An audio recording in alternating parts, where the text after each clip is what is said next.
우리가 2024년 한 해를 살아가면서 수많은 순간순간 우리는 선택의 갈림길에 서게 될 것입니다.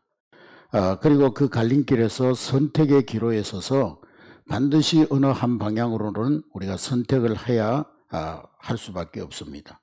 그런데 그 선택의 순간의 선택이 우리 한 해의 2024년 한 해의 삶을 승리로 이끌 수도 있고 또 돌이킬 수 없는 후회로운 그런 선택이 될 수도 있습니다.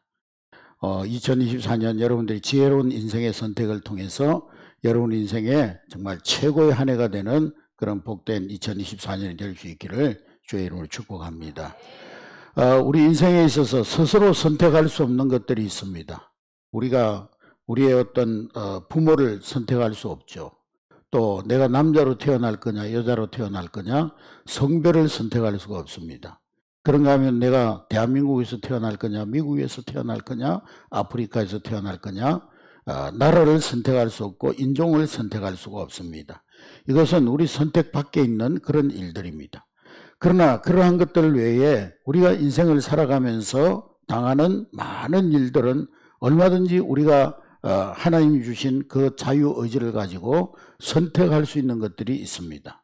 뭐 의식주 문제라든지 또 어느 학교를 갈 것이냐, 진학의 문제라든지 또 결혼의 문제, 나의 배우자를 어떤 사람을 선택할 것이냐, 또 내가 어떤 신앙을 가지고 살아갈 것이냐, 이러한 것들은 우리가 선택할 수 있는 사항들입니다. 어떤 것들은 불가항력적인 하나님의 섭리 가운데 있는 섭리의 범위에 있는 것도 사실이지만은 그러나 많은 부분들이 하나님이 우리에게 주신 인간에게만 주신 자유의지를 가지고 스스로 선택해야 할 것들이 많이 있습니다. 그래서 이런 선택의 갈림길에서 우리가 어떤 선택을 하느냐에 따라서 우리의 인생의 방향이 얼마든지 달라질 수가 있는 것입니다.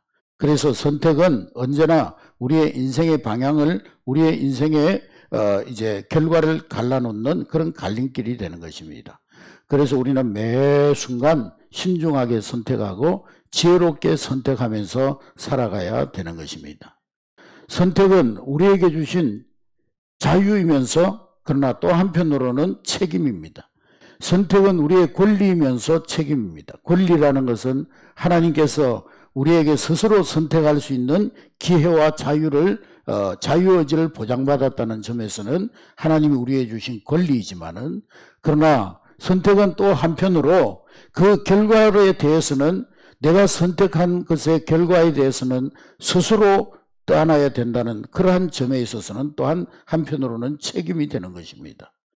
그런데 이러한 선택의 과정이 말처럼 그렇게 쉽지가 않죠. 특별히 예상치 못한 그런 어떤 순간이 문제가 갑자기 닥쳐오면은 난감해질 때가 있고 또 얼떨결에 잘못된 선택을 하는 경우가 적지 않습니다. 우리가 점심시간이 되어가지고 뭐 한식집을 갈 거냐 중국집을 갈 거냐 그것을 선택하고 또 음식점에 가서 내가 된장국을 먹을 거냐 아니면은 뭐 순두부를 먹을 거냐 그런 사소한 문제라면은 잘못된 선택을 해도 그냥 그 하나의 것으로 끝나버리면 대수롭지 않습니다. 그러나 내가 공부해야 될 학교를 선택하고 또 배우자를 선택하고 직장을 선택하는 것과 같은 중요한 문제는 잘못된 선택에 따른 결과는 정말 큰 낭패를 가져올 때도 있습니다. 어느 집에 불이 났는데 그 집의 여주인이 아이고 우리 집에 불이 났구나 그러면서 막 달려 들어가더니만 귀걸이, 반지, 목걸이, 막 액세서리 그것이 가득 담긴 보석 상자를 들고 나와가지고는 아이고 다행이네 이 보석 다 잃어버릴 뻔했네 그러고는 다행이라고 생각하고 있는데 옆에서 막 소리가 들리는 거예요. 여보시오 당신 아들이 지금 저 창가에서 지금 살려달라고 손짓하고 있다고. 근데 이미 때는 늦었어요. 집이 다 불타버리고 불이 불타서 다 무너져 내리고 있는 거예요. 이미 때는 늦었습니다. 그 아들은 목숨을 잃고 말았습니다.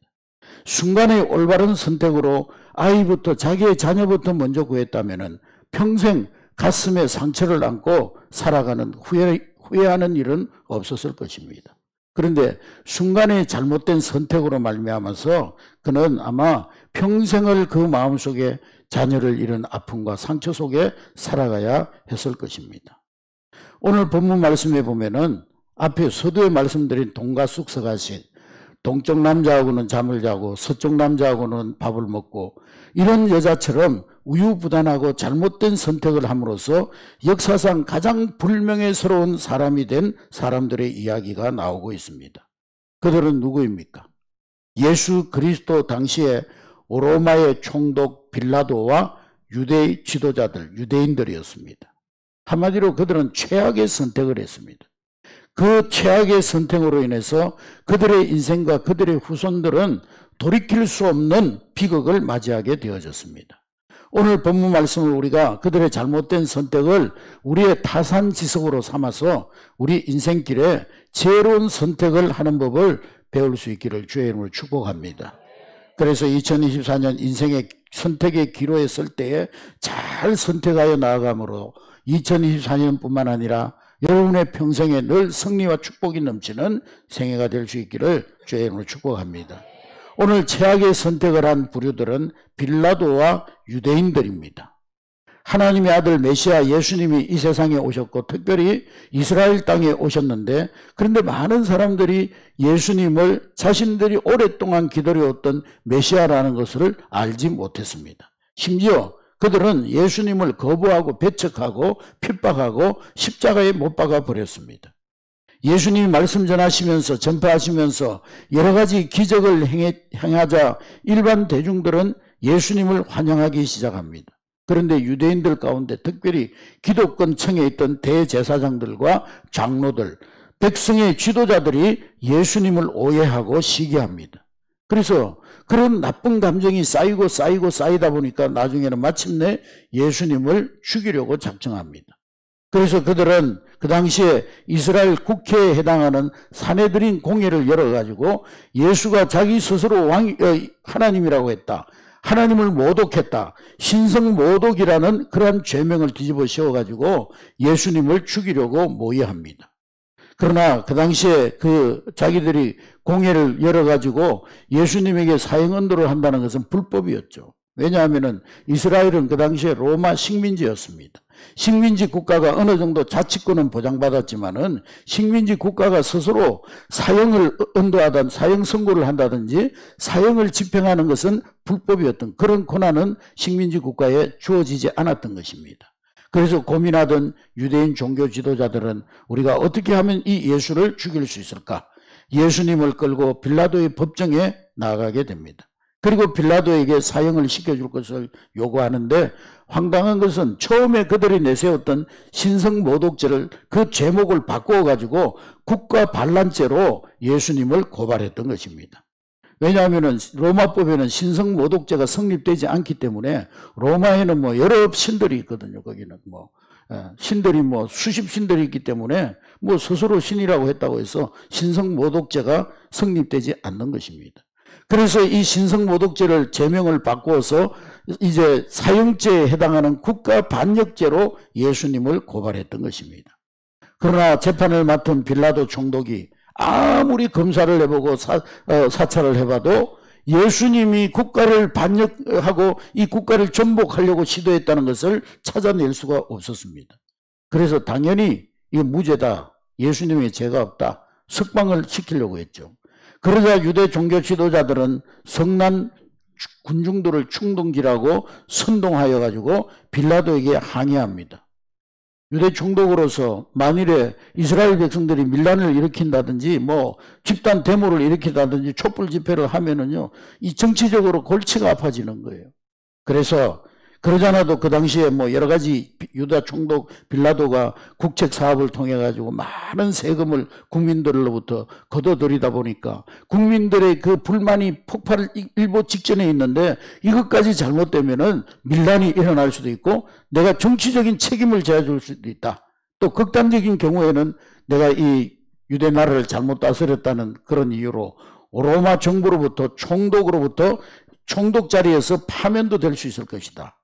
결국 이 빌라도는 자기의 정치적인 계산 때문에 군중들과 타협하고 예수님을 십자가에 못 박도록 내어줬던 것입니다. 오늘 본문에 보면은 빌라도가 예수님을 아무리 신문해 봐도 예수님에게서 국가 반란죄를 찾을 수 없다는 것을 알았는 거예요. 그래서 그를 석방시키려고 자기 나름대로 얼마나 노력했는지 알 수가 있습니다. 그러나 결국 자기의 정치적인 목적 때문에 유대인들의 불의와 타협하고 말았던 것입니다. 오늘 15절 말씀에 보면은 빌라도가 예수님을 특별 사면에서 놓아주려고 하는 노력을 했던 모습이 보이고 있습니다. 당시에 유대인들의 명절이 되면은 이제 특별 사면 제도가 있어가지고 이 6월절 날에는 한 사람, 범죄자 한 사람을 석방시켜주는 그런 제도가 있었습니다. 빌라도는 그것을 이용해서 이제 예수님을 그 특별 사면의 대상으로 삼아서 이 곤란한 상황을 모면하려고 했습니다. 그래서 이 빌라도는 궁여지책으로 바라바와 또 예수 이 두 사람을 내세워가지고 군중들에게 물어봅니다. 바라바를 놓아줄까? 아니면 예수를 놓아줄까? 그런데 이 바라바는 어떤 사람이냐? 이 사람은 이 열심 당원으로서 제롯 당의 당원으로서 로마의 반역을 일삼고 그리고 심지어는 살인죄를 저질러서 십자가 사형이 선고된 악명 높은 그런 흉악범이었습니다. 빌라도는 내심 유대인들이 설마 그런 흉악범을 특별 사면하라고 하진 않겠지. 그래서 그런 것을 생각하면서 이 바라바와 예수 이 두 사람을 내세워가지고 너희들은 누구를 이제 내어주기를 원하느냐 그랬습니다. 그러나 예상과 달리 유대인들은 바라바를 사면시키라고 요구하고 예수님을 십자가에 못 박으라고 군중들이 소리를 지르는 것입니다. 오늘 19절의 말씀에 보면은 또 빌라도의 아내는 자기가 밤에 잠을 자다가 꿈을 꿨는데 그 남편 빌라도에게 찾아와서 여보 내가 어제 밤에 꿈을 꿨는데 예수님이라는 분은 아무리 봐도 죄가 없는 사람으로 내가 그 꿈속에서 그걸 알았어. 그러니까 절대로 예수님을 십자가에 내어주지 말고 예수님 함부로 하지 말고 그분은 의인이시니까 그분을 함부로 해서는 안 된다고. 그분을 풀어줘야 된다고.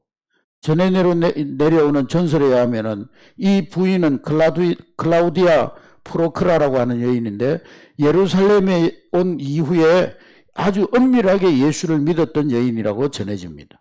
분명한 것은 예수님께서 죄 없으신 분임을 그 여인도 잘 알았고 남편 빌라도에게 조언까지 했다는 거예요. 이 말을 듣고 빌라도가 이 군중들과 타협하지 않고 올바른 선택을 했더라면 얼마나 좋았겠습니까? 그러나 유대인들이 계속 예수를 십자가에 내어주라고 난리를 치니까 22절 23절에 보면은 막 소란이 점점 커가지고 밀람 직전까지 나갔어요. 그러자 빌라도는 슬그머니 타협해버립니다. 그러면서 유대인들에게 책임을 전가하면서 24절에 보면 물을 가져오라고 그래가지고 그 물에다가 자기의 손을 씻으면서 나는 예수를 십자가에 못 박은 데 대한 책임이 전혀 없다고 주장합니다. 그런 제스처는 유대인들의 간섭으로서 자기는 죄가 없고 아무런 책임도 없음을 공개적으로 선언하는 그런 행위였습니다. 그러나 그 빌라도에게 그 책임이 없을 수가 없는 것이죠. 어디까지나 자기가 재판을 담당한 재판관인데 어떻게 자기의 책임을 모면할 수가 있겠습니까? 결국 빌라도는 예수님을 십자가에 내어주고 천추에 씻을 수 없는 큰 죄를 범하게 저지르게 되었던 것입니다. 그런데 더 황당스러운 것은 이 유대인들의 태도입니다. 유대인들이 예수님을 십자가에 못 박으라고 하면서 그들이 무서운 말을 내뱉습니다. 25절 말씀해 보니까 25절 우리 다 같이 읽겠습니다. 시작. 백성이 다 대답하여 이르되 그 피를 우리와 우리 자손에게 돌릴지어다 하거늘. 바라바가 예수님을 십자가에 내주는 것을 주저하니까 이 유대인들이 뭐라고 그러냐면은 예수의 그 피값을 우리와 우리 자손들에게 돌려라. 만일에 예수를 십자가에 내준 책임이 우리에게 있다면 그 예수의 피값을 우리와 우리 자손에게 돌리라. 예수를 죽인 데 대한 잘못이 있다면 자신들과 후손들이 책임질 테니까 빨리 예수를 십자가에 못 박으라는 거예요. 죽이라는 거예요. 여러분 말은 씨가 된다는 말이 있죠. 그런데 이 유대인들은 함부로 자기들의 입을 놀린 거예요. 결국에는 빌라도도 유대인들도 최악의 선택을 하고 말았습니다. 메시아 예수 그리스도를 제쳐놓고 흉악범 살인강도 바라바를 놓아주라고 선택합니다. 그 선택은 무서운 결과를 가져온 최악의 선택입니다. 빌라도는 자기는 아무 죄가 없다고 주장했지만은 그러나 결국 그는 그 책임을 모면하지 못했고 머지않은 날에 그는 무서운 인생의 저주를 받게 됩니다. 수년 후에 로마 정부로부터 소환 통보를 받고 고민하다가 그는 결국에는 자살로 인생을 마감하고 말았습니다. 역사가 유세비우스의 교회사에 보면은 그렇게 나와 있어요. 빌라도는 자살로서 자기 스스로를 심판하였다. 이는 하나님이 그를 무섭게 뒤쫓았기 때문이다. 그렇게 기록하고 있습니다. 돌이켜보면 얼마나 안타까운 일입니까? 여러분, 빌라도는요, 예수님을 자기 눈으로 직접 만나 뵙고 그 예수님을 자기가 영접하고 구원 얻을 수 있는 절호의 기회를 얻었어요. 이런 기회가 아무에게나 주어지는 겁니까? 자기가 정말 메시아 예수님을 눈앞에 보고 그거 직접 신문하면서 예수님이 죄가 없을 뿐만 아니라 아주 기이한 분이심을 감지할 수 있었을 거예요. 나름대로 감동을 받은 거예요. 만일 그때 이 빌라도가 예수님을 제대로 알아보고 예수님을 영접했다면 최소한 타협하지 않고 공의를 지켰다면 아마 역사가 달라졌을 거예요. 하나님은 빌라도를 통하지 않고 다른 방법을 통해서 예수님을 십자가에 죽게 하시고 인류를 구원하셨겠죠. 어쨌든 너무 안타까운 것은 그는 자살함으로써 비참한 최후를 마쳤다는 것입니다. 영원한 지옥의 형벌을 당하게 되었던 것입니다. 더욱이 역사상 두고 지금까지 2000년 동안 우리 지구상에 있는 20억에 가까운 이 기독교인들이 신앙 고백할 때마다, 오늘도 우리가 신앙 고백했잖아요. 본디오 빌라도에게 고난을 받았어. 그리스도인들의 입에 2000년 동안 오르내리면서 그는 가장 기독교 역사에 있어서 아주 오명을 씻어버릴 수 없는 그런 이름이 되고 말았습니다. 또 유대인들은 그 후에 어떻게 됐습니까? 그들이 고백했던 대로 예수의 핏값을 우리와 우리 후손들에게 물으라고 한 말처럼 서기 70년에 로마의 장군 디도가 예루살렘에 쳐들어와서 그 예루살렘 성에 있는 110만 명의 사람들이 학살을 당하게 됩니다. 여러분, 지금도 110만 명이라는 숫자면은 대도시잖아요. 우리 한국에서 100만 명 넘는 도시가 몇 개나 있습니까? 거기에서 그렇게 그 고대에 그렇게 많은 수의 110만 명이나 되는 사람들이 학살을 당한 것은 엄청난 국가적인 비극이었던 것입니다. 그리고 그 후손들은 지금까지 2000년 동안 유리방황하면서 나라 없이, 그들은 나라가 완전히 망해서 2000년 동안 나라도 없이 민족도 없이 세계 곳곳에 흩어져서 유랑생활을 했습니다. 그러다가 세계 2차 대전 당시에 나치 독일 히틀러에 의해서 600만 명이 가스실에서 죽임을 당하고 물속에 수장을 해서 죽임을 당하고 인체 실험용 되어가지고 600만 명이 학살을 당합니다. 여러분, 지금도 이스라엘은 팔레스타인과 끊임없는 전쟁의 고통 속에 살아가고 있습니다. 오늘도 전쟁하고 있잖아요. 팔레스타인 그 가자지구 사람들과 또 중동에 있는 그 테러 집단들과 지금도 계속 전쟁의 고통 속에 살아가고 있지 않습니까? 2000년이 지난 지금도 끊임없이 전쟁의 소용돌이 속에서 민족적인 고통을 받고 있는 것입니다. 예수를 십자가에 못 박은 그 핏값을 우리와 우리 후손들이 지겠다는 그들의 말 그대로 그들은 역사상 가장 비참한 일을 당한 민족이 되었던 것입니다. 이스라엘 백성들은 조상들이 메시아 예수님을 배척하고 핍박한 후에 그 후손들은 아직도 강팍한 마음을 버티면서 지금 말할 수 없는 민족적 고난 가운데 있는 것입니다. 그렇습니다, 여러분. 빌라도와 유대인들, 유대 지도자들은 그 중요한 선택의 순간에 최악의 선택을 했던 것입니다. 그리고 그 결과 두고두고 어려움을 당하고 있습니다. 여러분, 이러한 불행한 선택을 오늘 우리들의 타산지석으로 삼아서 우리가 2024년 한 해를 살아가면서, 아니 우리 평생에 잘못된 선택을 하지 않도록 늘 건신하고 조심하는 우리 모두가 될 수 있기를 주의 이름으로 축복합니다. 그런데 성경에 나오는 많은 믿음의 선지들 가운데 지혜로운 선택을 통해서 그들이 위대한 하나님의 일을 성취하고 그들의 가문이 축복의 무궁가를 이루었던 그러한 모습들도 우리가 볼 수가 있습니다.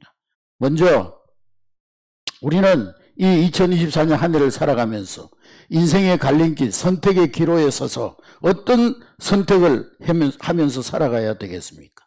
먼저 우리의 선택은 한번 따라하겠습니다. 세상보다 예수 믿는 믿음의 길을 선택해야 한다. 네.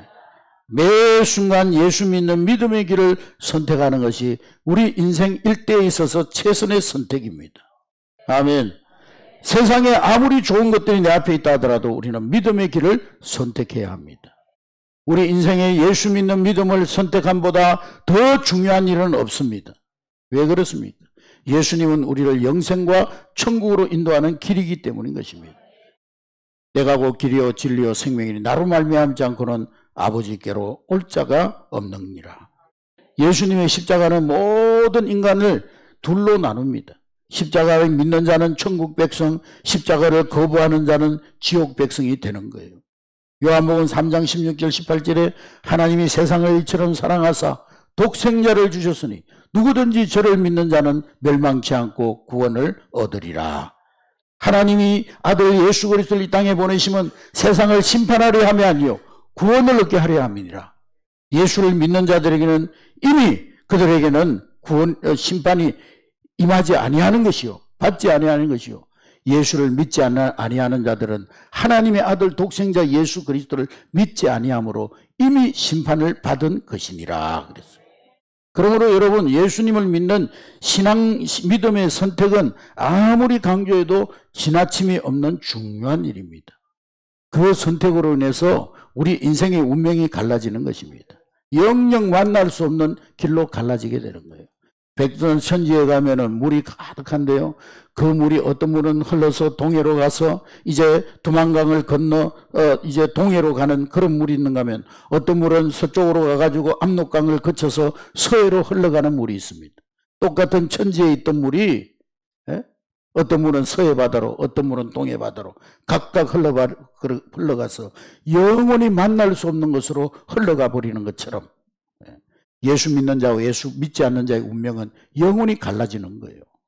아무쪼록 여러분 2024년도에 예수 믿는 믿음을 선택함으로 영생과 천국을 누리며 사는 복된 한 해가 될 수 있기를 주의 이름으로 축복합니다. 그리고 우리는 순간의 이익보다 영원한 가치를 선택해야 합니다. 한번 따라하겠습니다. 눈앞에 보이는 순간의 이익보다 보이지 않는 영원한 가치를 선택하자. 사람은 육신적인 존재이기 때문에요. 우린 본능적으로 눈앞에 보이는 이익, 물질적인 이익만 추구합니다. 그러나 눈앞에 보이는 것보다 영원한 것, 육신적인 것보다 영적인 것이 더 중요한 거예요. 그 사실을 알고 우리는 올바른 선택을 해야 하는 것입니다. 고린도후서 4장 16절 18절에 보니까 그러므로 우리가 왜 낙심하지 않느냐? 우리의 그 사람은 날로 후패해가지만 우리의 속사람은 날로 새롭도다. 할렐루야. 우리가 돌아보는 것은 보이는 것이 아니요 보이지 않는 것이니 보이는 것은 잠깐이요 보이지 않는 것은 영원함이니라. 그러므로 우리는 눈에 보이는 잠깐 있다가 없어지는 것을 선택할 것이 아니라 보이지 않는 영원한 것을 매일매일 매순간 선택하며 살아갈 수 있는 여러분 될 수 있기를 주의 이름으로 축복합니다.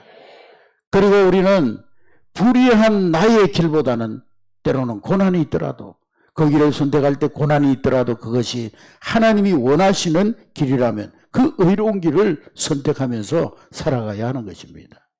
할렐루야. 여러분 어떤 노인이 시일 단축 구두꾼을 팔려고 시골 마을로 들어가는데 이 사람이 항상 시골 마을을 선택할 때는 지팡이를 던져가지고 그 지팡이가 떨어지는 곳을 가는 거예요. 그 마을을. 그래서 지팡이를 던져가지고 오른쪽에 던져주고 오늘은 하나님이 오른쪽으로 가라는구나. 오른쪽으로 가고 던져가지고 왼쪽에 떨어지면 오늘은 하나님이 왼쪽으로 가라는구나. 그리고 왼쪽을 선택해서 갔다는 거예요. 근데 어느 날 지팡이를 던지는데 한 번 던지고 또 던지고 두 번 던지고 또 던지고 계속 지팡이를 던지는 거예요. 그래서 옆에 지나가던 사람이 물어봅니다.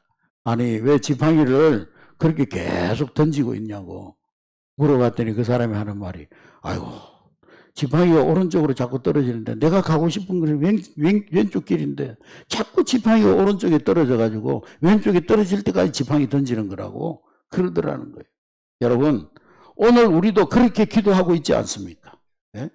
오늘 우리도 그 갈림길에서 이렇게 선택하고 있지는 않습니까?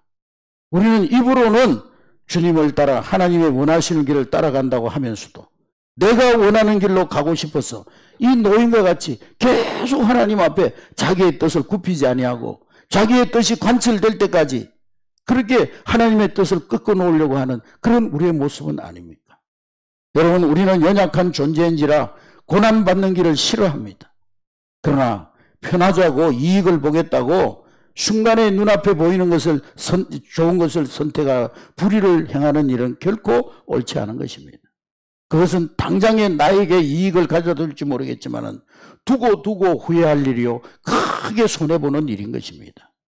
그래서 예수님은 산상수훈에서 의를 위한 고난을 강조하셨어요.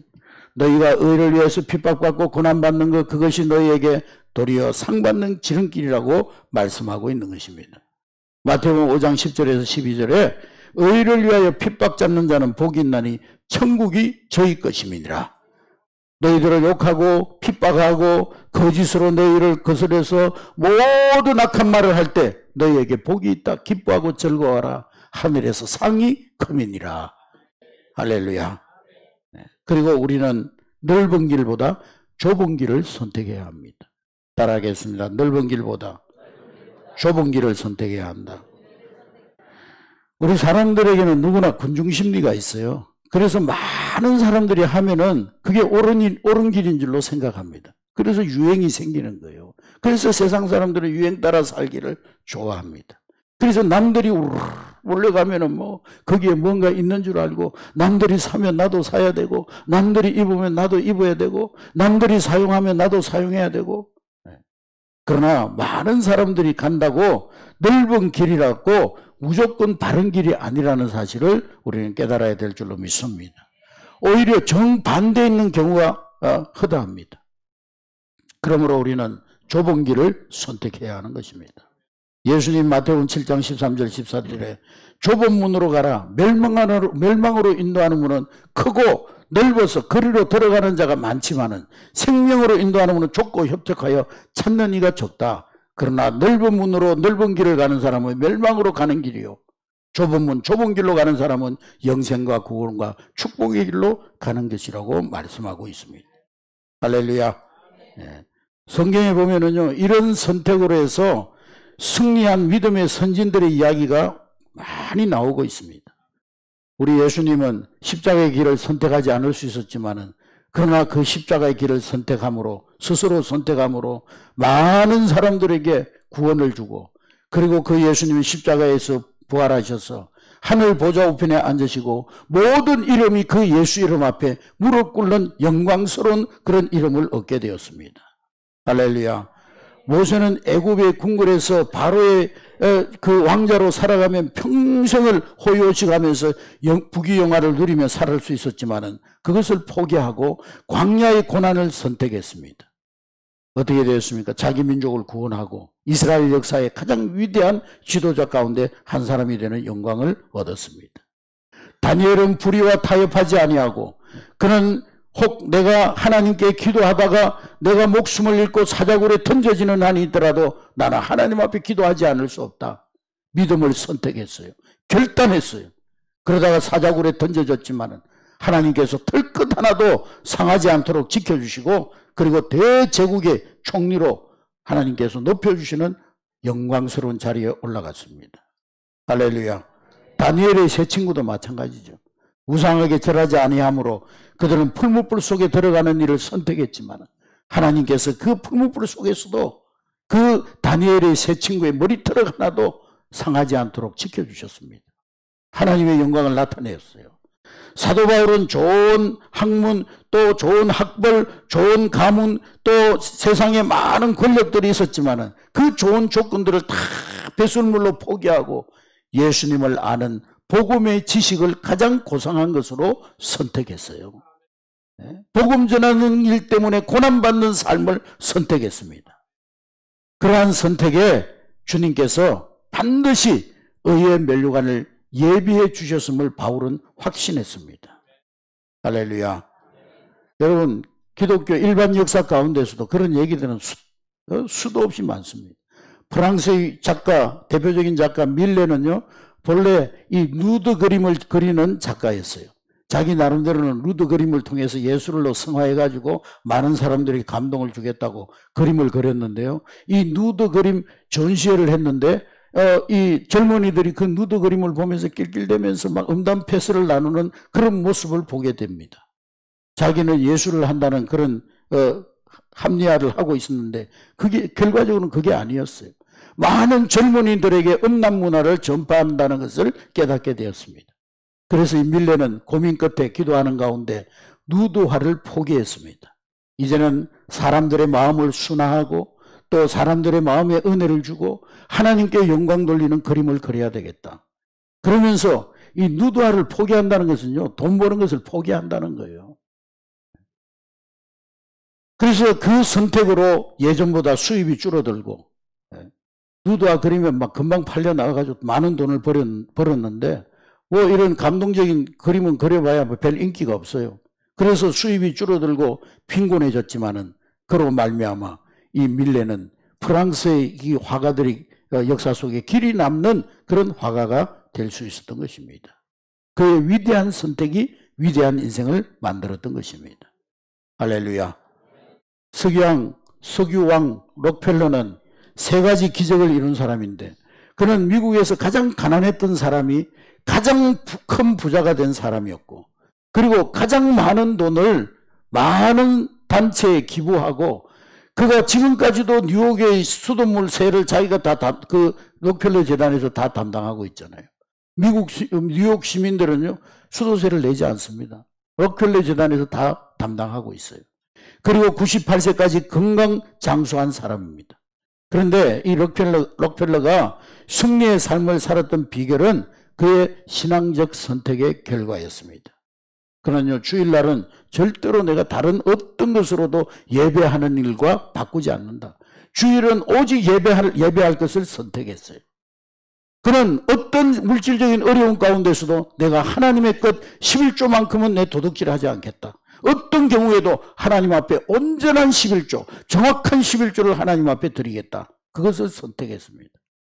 록펠러는 말년에요, 11조만 계산하는 직원을 둘 정도로, 오늘 이번 달에 내가 하나님 앞에 드려야 될 11조가 얼마냐, 너무 많아가지고 직원들이 그걸 계산해서 드릴 정도로 수입이 많아졌다는 거예요.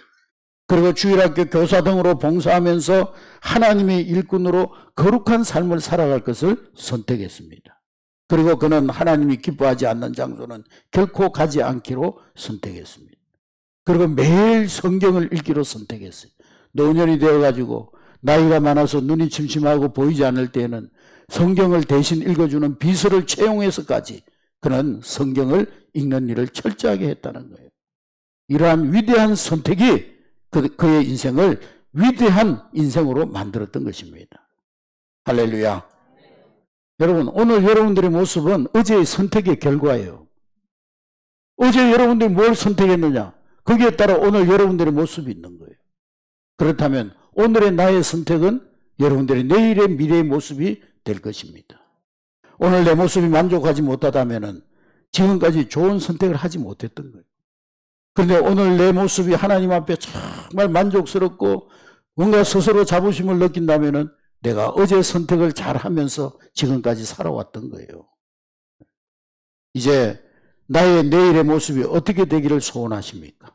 그것은 바로 오늘 매 순간순간 내가 어떤 선택을 하며 살아가느냐에 내일의 미래가 달려져 있는 것입니다. 여러분, 2024년 한 해를 살아가면서 매 순간 하나님 주신 지혜로운 선택을 하며 살아갈 수 있는 여러분 될 수 있기를 주의 이름으로 축복합니다. 세상보다 예수님 선택하고 불의함으로 편안한 길보다 때로는 고난을 받아도 의의 길을 선택하고 세상 많은 사람들이 가는 넓은 길보다 십자가의 길, 좁은 길을 선택하고 눈앞에 보이는 순간의 이익보다는 영원한 가치를 선택하며 살아가는 2024년 한 해가 될 수 있기를 주의 이름으로 축복합니다. 최선의 선택으로 여러분의 인생이 하나님 앞에 최선의 인생, 위대한 선택으로 위대한 인생을 만든다는 사실을 명심하고 2024년도에 지혜로운 선택을 통해서 여러분 인생이 승리의 삶이 되어질 수 있기를 주의 이름으로 축복합니다.